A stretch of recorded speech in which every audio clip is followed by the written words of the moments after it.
Hello friends, welcome to Lola kitchen.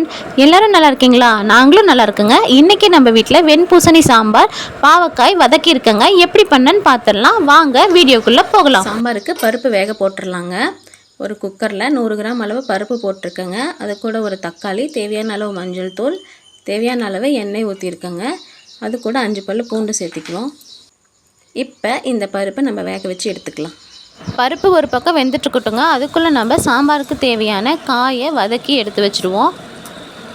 முதல்ல ஒரு வடை சட்டி வச்சு தேவையான அளவு எண்ணெய் ஊற்றி, தேவையான அளவு கடுகு, தேவையான அளவு ஜீரகம், தேவையான அளவு வெந்தயம் போட்டோம். இப்போ நறுக்கி வச்ச பெரிய வெங்காயத்தை சேர்த்திக்கலாம். சேர்த்திட்டு நல்லா எண்ணெயிலே வதக்குவோம். எந்த அளவுக்கு வதக்குறோமோ அந்த அளவுக்கு நமக்கு சாம்பார் ருசியாக கிடைக்குங்க.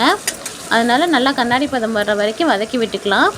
வதக்கி விட்டதுக்கப்புறம் இன்னொரு பக்கம் இன்னொரு ஸ்டவ்வில் பாவக்காய் வதக்கிட்டு இருக்கேங்க. அதை நான் உங்கள்கிட்ட காட்ட மறந்துட்டேன்.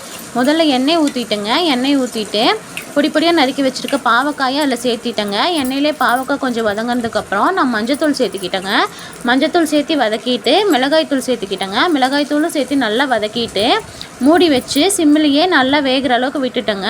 அதுக்கப்புறம் ஒரு ஸ்பூனு நாட்டு சர்க்கரை சேர்த்து கலரை விட்டு மூடி வச்சிட்டோங்க. அவ்வளோதாங்க, பாவக்காய் வதக்கல் ரெடி.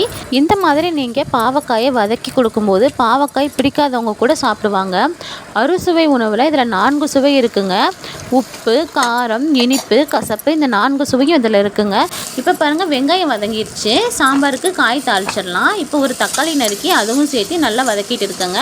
வதங்கினதுக்கப்புறம் பாருங்கள், வெண்பூசணி நறுக்கி வச்சுருக்கேன். அந்த வெண்பூசணியும் இதில் சேர்த்திக்கலாம். சேர்த்திட்டு நல்லா வதக்குவோங்க. நல்லா எண்ணெயிலே வதங்கட்டும்னு சொல்லிட்டு நல்லா கிளறி விடுவோம். நல்லா கிளறி விட்டுட்டு இந்த சாம்பாருக்கு தேவையான சாம்பார் தூள் நம்ம சேர்த்திக்கலாம். சாம்பார் தூள் இன்றைக்கி 3 ஸ்பூன் சேர்த்த போகிறோங்க.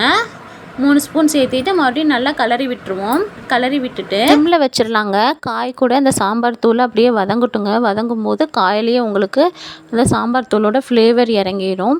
அதனால் காயிலையும் உங்களுக்கு ருசி சேர்ந்துடும். இப்போது இந்த காய் வேக தேவையான அளவு தண்ணி சேர்த்திக்கலாங்க. சேர்த்து விட்டு நல்லா கலக்கி விடுவோம். கலக்கி விட்டுட்டு சாம்பார் தூள் நல்லா கொதிக்கட்டுங்க. கொதித்து பச்சை வாசம் போனதுக்கப்புறம் நான் புளி ஏற்கனவே கரைச்சி வச்சுருக்கேன். அந்த புளி கரைசலை அதில் சேர்த்திக்கலாங்க. புளி கரைசலை சேர்த்துட்டு நல்லா கலக்கி விட்டுடலாங்க. ஒரு பக்கம் நான் பருப்பு வேக போட்டிருந்தேன் இல்லைங்களா, அது பருப்பு வெந்துருச்சு. Cooker whistle அடங்கிருச்சு. ஓப்பன் பண்ணி பார்த்துடலாம். பாருங்க, பருப்பு நல்லா வெந்திருக்கு. பூ மாதிரி வெந்திருக்கு. ஒரு கடைஞ்சிட்டு நம்ம இந்த காய் கூட சேர்த்திடலாம். கடைஞ்ச பருப்பை இந்த காய் கூட சேர்த்து ஒரு கொதி விட்டோம்னா நமக்கு சாம்பார் ரெடிங்க. இந்த சாம்பாருக்கு தேவையான உப்பு நான் சேர்த்திக்கிறேங்க. உப்பு சேர்த்து நல்லா கலக்கி விட்டாச்சுங்க. சாம்பார் ரெடி. நமக்கு பாவக்காய் வதக்கலும் ரெடி. எப்பயும் போல் டிஃபன் கட்டிட்டு வேலைக்கு கிளம்பியாச்சுங்க. இந்த வீடியோ உங்களுக்கு பிடிச்சிருந்தா நம்ம சேனலை மறக்காமல் சப்ஸ்கிரைப் பண்ணிக்கோங்க, லைக் பண்ணுங்கள், தொடர்ந்து வாட்ச் பண்ணுங்கள். தேங்க்யூ ஃபார் வாட்சிங்.